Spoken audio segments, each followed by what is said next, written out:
There is a moment, usually somewhere around the age of 60, when a man or woman sits alone in a quiet house and asks a question they spent 40 years too busy to ask: what now? The job that defined you is gone. The children who filled your evenings have their own children now.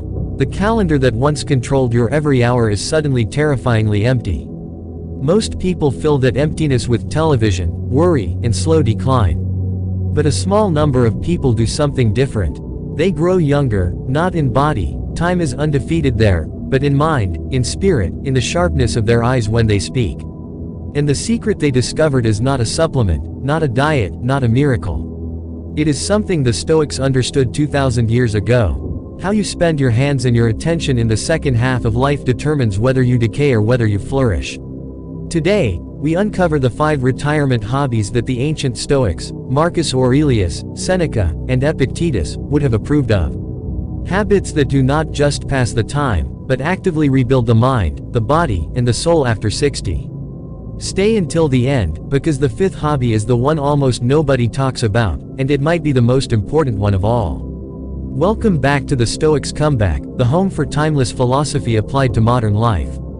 If you are new here, this channel exists for one purpose: to take the hard-won wisdom of men like Marcus Aurelius, Seneca, and Epictetus and translate it into something you can actually use in your relationships, your work, your solitude, and yes, in the years after retirement, when life asks you the most honest questions of all. If that sounds like something you need, consider subscribing, because we release new Stoic wisdom every single week designed to help you build an unshakable mind.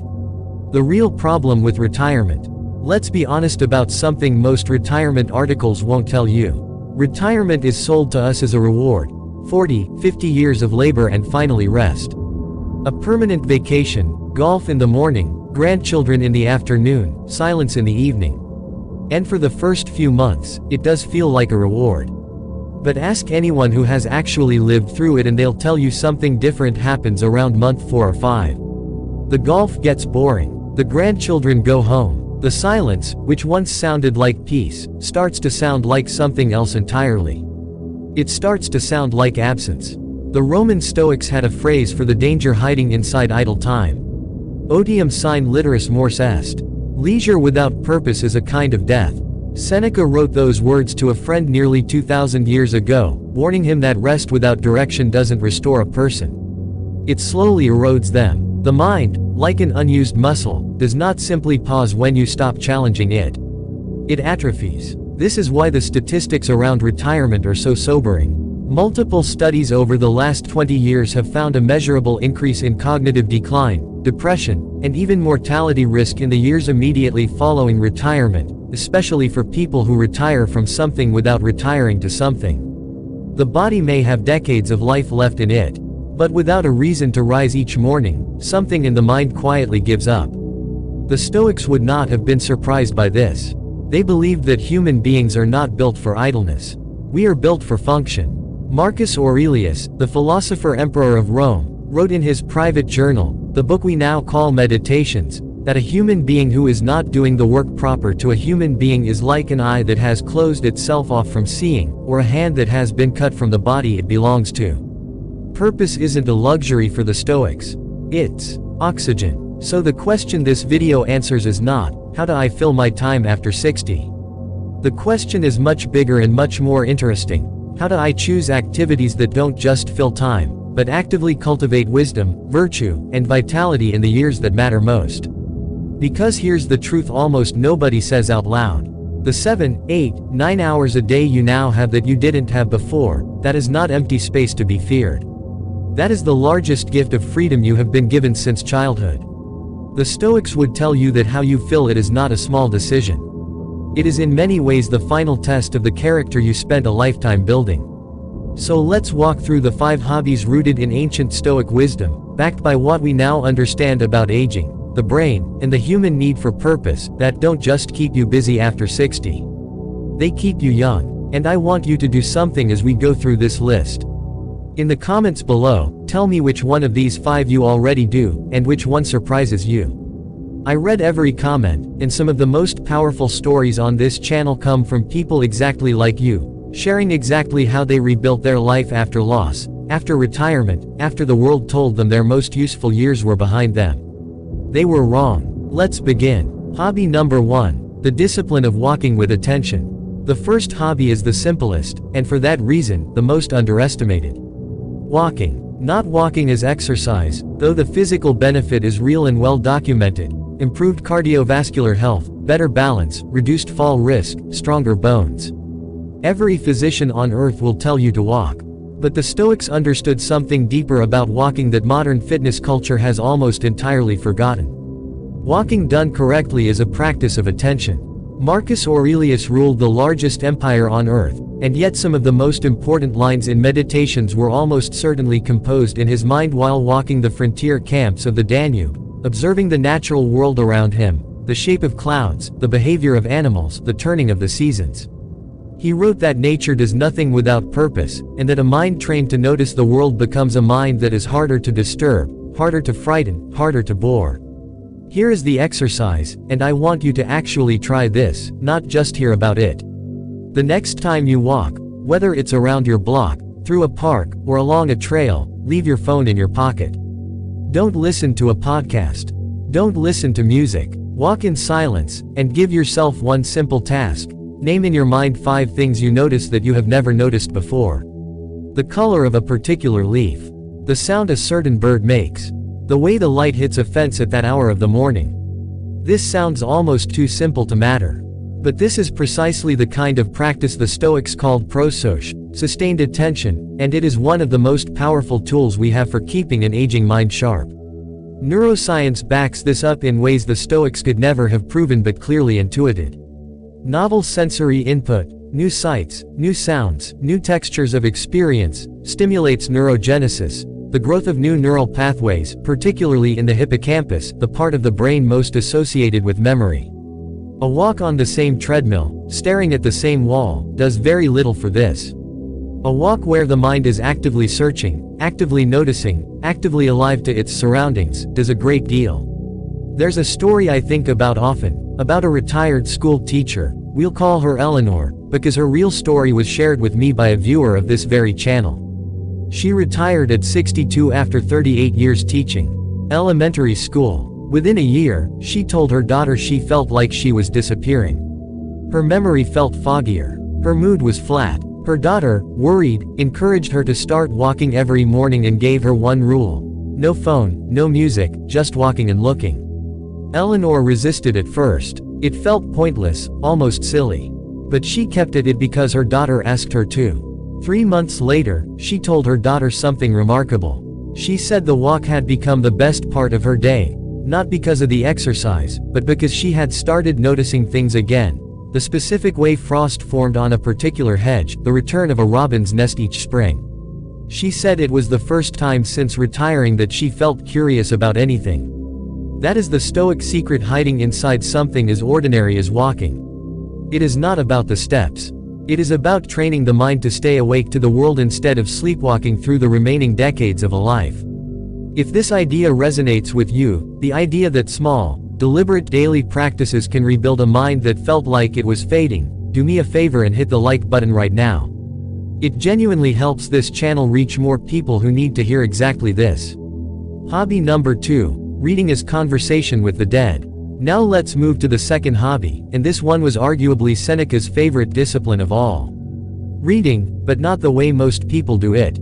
Seneca, writing to his friend Lucilius in what we now call Letters from a Stoic, gave some of the most practical advice on reading ever written, advice that is almost never followed, even by people who consider themselves avid readers. He said something that sounds strange at first. Don't read many books. Read a few books deeply, repeatedly, until they become part of you. He compared shallow, scattered reading to a traveler who visits many countries but has no home anywhere. Such a person, he said, has many acquaintances but no friends. The same is true of books. A person who skims 50 books a year retains almost nothing. A person who reads 5 books a year, slowly, taking notes, arguing with the author in the margins, rereading passages that strike them, that person is transformed by what they read. This matters enormously after 60, and here is why. One of the most well-established findings in cognitive aging research is that reading, genuine, focused, sustained reading, not scrolling, is one of the strongest predictors of preserved cognitive function into old age. The Rush Memory and Aging Project, a long-running study following thousands of older adults, found that people who engaged in frequent mentally stimulating activities like reading had a significantly slower rate of cognitive decline than those who did not, independent of physical health. Reading forces the brain to hold complex ideas, follow long arcs of reasoning, and build vocabulary and memory simultaneously, a full-body workout for a muscle most people stop training the moment they leave school. But the Stoic angle on reading goes beyond brain health. Seneca called reading philosophy a conversation with the dead, and he meant this as something profoundly comforting, not morbid. When you read Marcus Aurelius, you are, in a very real sense, sitting across from a man who ruled Rome nearly 2,000 years ago, and he is telling you, in complete honesty, about his fears, his failures, his private attempts to be a better man. Nobody in his own lifetime read those words. He wrote them only for himself, and yet here you are, receiving his most private thoughts as a gift across 2 millennia. For someone who has retired, who may have lost a spouse, who may feel that their circle of friends is shrinking as the years pass, and this is a real and painful fact of aging, that our social circles do tend to contract, reading philosophy offers something extraordinary, an unbroken chain of company that never dies, never moves away, and is never too busy to talk to you. Seneca is always there. Epictetus is always there. Marcus Aurelius is always there. You can open the book at 2 in the morning if sleep won't come, and he will speak to you exactly as he spoke to himself. I want to be specific here, because vague advice like, read more, is useless. If you are starting after 60, do not begin with an enormous scholarly translation. Begin with a modern, accessible translation of Meditations by Marcus Aurelius. It was written in short, journal-like entries, and was never meant to be a formal treatise, so it reads more like the honest diary of a struggling, thoughtful man than an academic text. Read 1 entry per day, just 1. Sit with it. Ask yourself quite literally, does this apply to my life right now? Keep a small notebook next to the book, and when a line strikes you, copy it out by hand. There is something about the physical act of handwriting a sentence that cements it into memory far more effectively than simply reading it passively. And here's a question I genuinely love to know the answer to. Put it in the comments. What is the one book, philosophical or otherwise, that you return to again and again? I want to build a list from this community, because some of the best recommendations I've ever received came from people exactly like you, in the comments of this channel. Hobby number 3. Gardening and the practice of amor fati.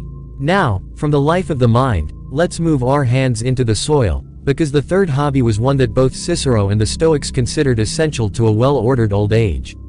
Gardening. There is a reason nearly every culture on earth associates old age with gardens. Something about tending a small patch of earth seems to match something deep in the aging human spirit. The Stoics had a concept called amor fati, the love of fate. It does not mean passive resignation to whatever happens. It means an active, deliberate embrace of reality exactly as it is, including its limitations, its seasons, its endings. And there is no better teacher of amor fati on earth than a garden. A garden does not care about your schedule, your ambition, or your impatience. It operates on its own time. You cannot rush a tomato. You cannot bully a rose into blooming early through sheer willpower. A garden teaches you gently but relentlessly that some things are within your control, the quality of the soil, the regularity of the watering, the placement in sun or shade, and some things are not, the weather, the pests, the unpredictable behavior of nature itself. This is almost exactly Epictetus' foundational teaching, the very first line of his Enchiridion: some things are up to us and some things are not. The path to peace lies in knowing the difference and directing your energy only toward what is actually yours to control. A retired person who takes up gardening is, whether they realize it or not, enrolling themselves in a daily master class on the dichotomy of control. You do the work that is yours to do, plant, water, weed, protect, and then you release your grip on the outcome. Some seasons the harvest is abundant. Some seasons a late frost destroys everything you planted. The Stoic gardener does not rage against the frost. The Stoic gardener says, as Marcus Aurelius might have said, this too is the nature of things, and plants again next season. There is also, and this should not be understated, a profound physical benefit. Gardening is a low-impact, Full body activity, the bending, the digging, the carrying of water, that maintains flexibility, grip strength, and cardiovascular health in ways that are gentle enough for aging joints, but demanding enough to matter. Studies on horticultural therapy have shown measurable reductions in cortisol, the body's primary stress hormone, after even short sessions of gardening. And exposure to soil itself has been linked in some research to increased serotonin activity. There is a bacterium commonly found in healthy soil, Mycobacterium vaccae, that some studies suggest may have mood-elevating properties when encountered through skin contact or inhalation while gardening. But beyond the biology, there is the simple, undeniable emotional truth. A garden gives an aging person something rare, a reason to go outside every single day, rain or shine, because something out there depends on them. Purpose in its most literal, physical form. A living thing that needs you. I think of a man, a retired accountant, in his own words, a man who measured his entire adult life in tax deadlines, who took up gardening reluctantly at his wife's insistence in the first year of his retirement. He told me in a comment on a previous video that he expected to hate it. Instead, he said something that stuck with me. For 40 years, my job was to make numbers balance. Now my job is to watch something grow that I can't control at all. And somehow that's more peaceful than anything I did in my career. That, right there, is amor fati in its purest, most practical form. If you're the kind of person who's already sitting there, thinking of your own garden, your own small plot of soil that's taught you more about patience than any book ever could, tell me about it in the comments. I promise you, someone reading this will be inspired to start their first garden this very season because of what you share. Hobby number 4, the Stoic journal and the examination of the self. Now let's talk about a hobby that Epictetus himself would have insisted on, because it is, quite literally, the practice he built his entire philosophy around. Writing. Here is a fact that surprises most people the first time they hear it. Meditations, the most famous work of Stoic philosophy in existence, was never meant to be published. It was Marcus Aurelius' personal journal. He was not writing to inspire future generations. He was writing to himself as a discipline, likely every single evening, to hold himself accountable to the philosophy he claimed to believe in. This practice, reviewing your day, your reactions, your failures and successes in maintaining virtue, was not unique to Marcus Aurelius. Seneca describes it explicitly in his essay on anger, crediting the practice to an earlier philosopher named Sextius. Every night before sleep, Sextius would ask himself, what bad habit have I cured today? What fault have I resisted? In what way am I better? Seneca adopted the exact same ritual himself, saying that he could not sleep until he had conducted this private tribunal on his own day. This is journaling, but it is journaling with a very specific and powerful structure. Not a diary of events, but an examination of character. And for a retired person, this practice solves a problem that almost nobody talks about honestly, the loss of external accountability. When you worked, you had performance reviews.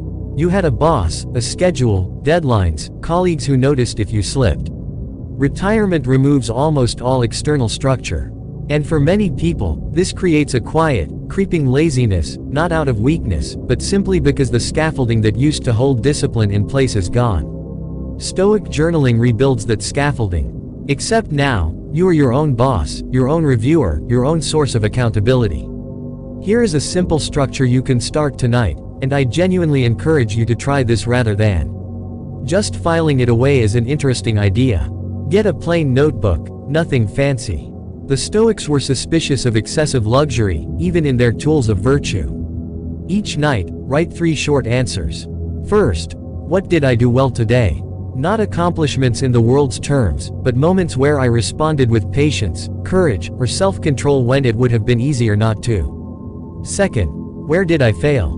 Where did I let anger, laziness, or self-pity win? Write this honestly, but without self-punishment. The Stoics were strict with themselves, but never cruel. Marcus Aurelius reminds himself constantly that anger at his own failures is itself a failure of Stoic principle. Third, what will I do differently tomorrow? One specific, concrete intention, not a vague resolution. This takes perhaps 10 minutes. But over months and years, it does something remarkable. It turns the vast, undifferentiated openness of retirement, all those empty hours, into a structured practice of self-improvement. You are no longer simply waiting out your remaining years. You are actively, deliberately becoming a better version of yourself, one evening at a time, and you have a written record to prove it.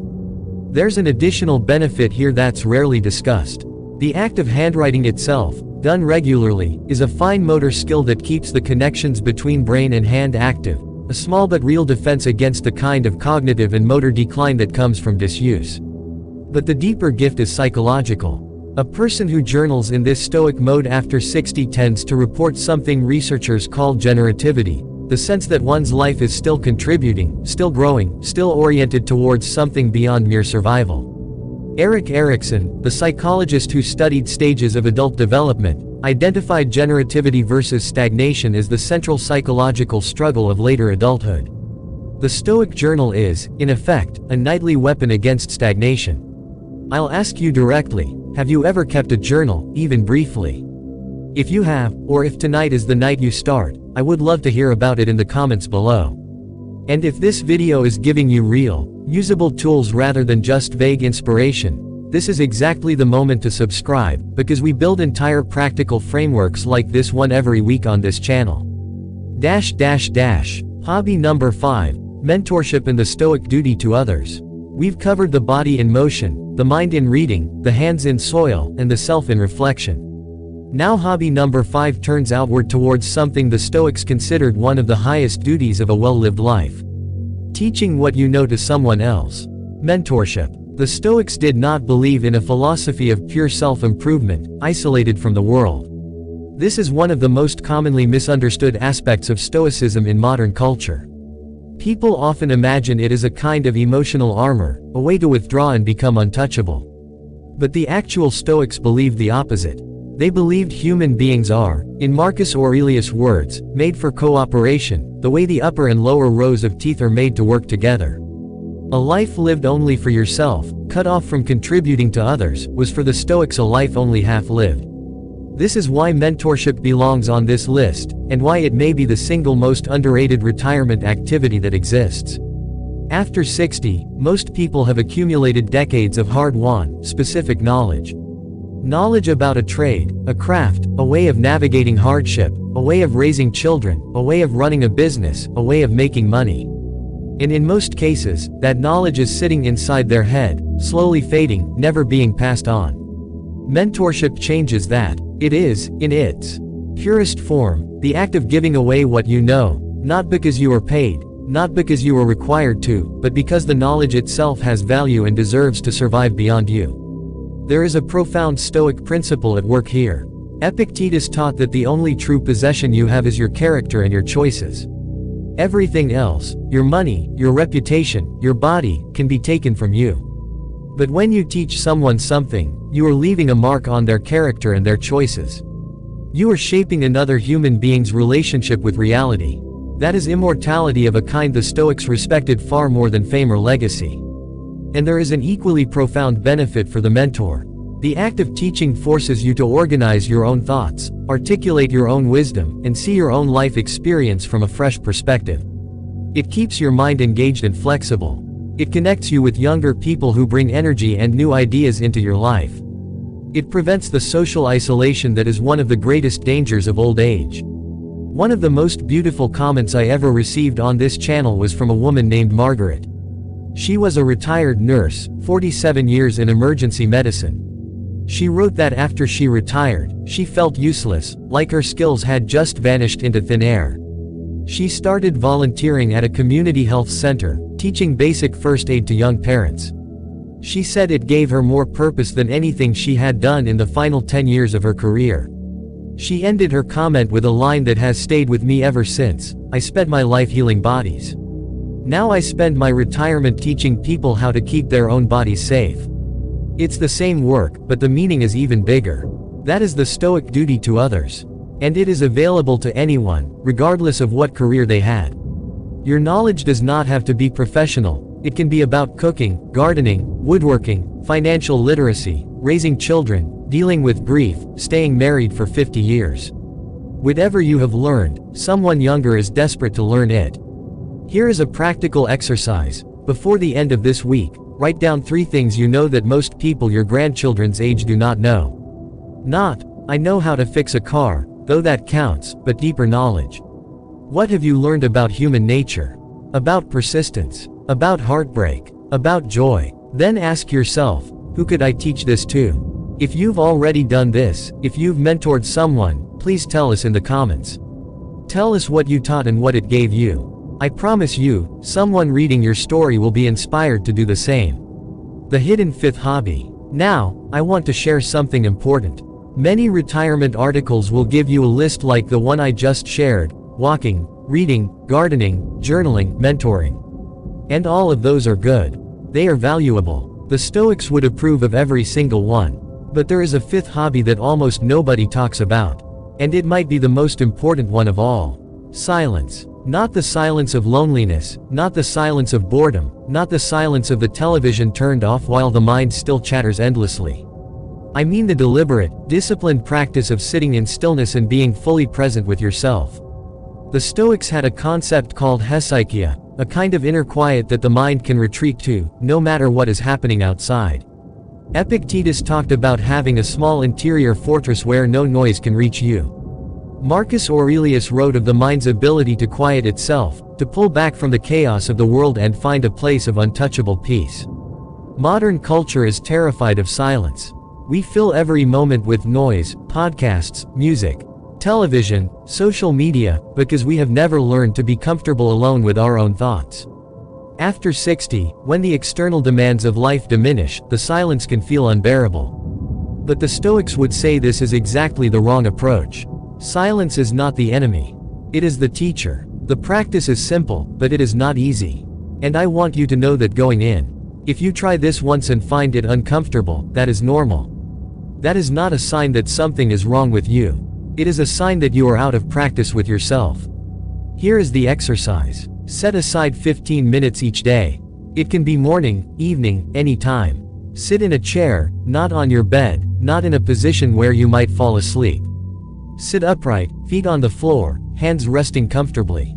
And do nothing. No phone, no book, no music, no movement. Just sit. Your mind will wander. That is fine. That is what minds do. When you notice it wandering, gently, without judgment, bring it back. Not to a thought, not to a mantra, not to a prayer. Just to the present moment. To the feeling of your breath. To the sound of the air in the room. To the simple fact that you are here, alive, thinking, feeling, being. This is the Stoic practice of stillness. And over time, it does something extraordinary. It teaches you that you are not the noise in your head. You are the awareness that notices the noise. And that awareness is untouchable, unshakable, free. For a retired person, especially one who spent decades measuring their worth by their output, their productivity, their usefulness to others, this practice is revolutionary. It teaches you that you have value simply by existing. Not because you are doing something. Not because someone needs you. Simply because you are. That lesson, more than any other, is the key to aging with dignity and peace. I'll be honest with you. This is the hardest hobby on this list. Most people will skip it. Most people will say they don't have time, or they'll try it once and decide it's too boring, or they'll feel too restless to sit still. That is their loss. Because the people who stick with this practice, day after day, week after week, they report something remarkable. They report a sense of peace they never knew was possible. They report that the anxiety that used to wake them at 3 a.m. has quieted. They report that the world feels less frightening, less urgent, less demanding. The Stoics called this apatheia, not apathy, but a state of calm, untroubled clarity. And it is available to every single person who is willing to sit in silence and face themselves. There is one more thing I want to say about silence before we close. In the modern world, we think of silence as absence, as the lack of noise, the lack of activity, the lack of stimulation. But the Stoics thought of it as presence. Presence to yourself. Presence to reality. Presence to what is, rather than what could be, should be, or might have been. And that presence, that willingness to be fully here, fully now, fully alive, that is not a retirement hobby. That is the entire point of being human.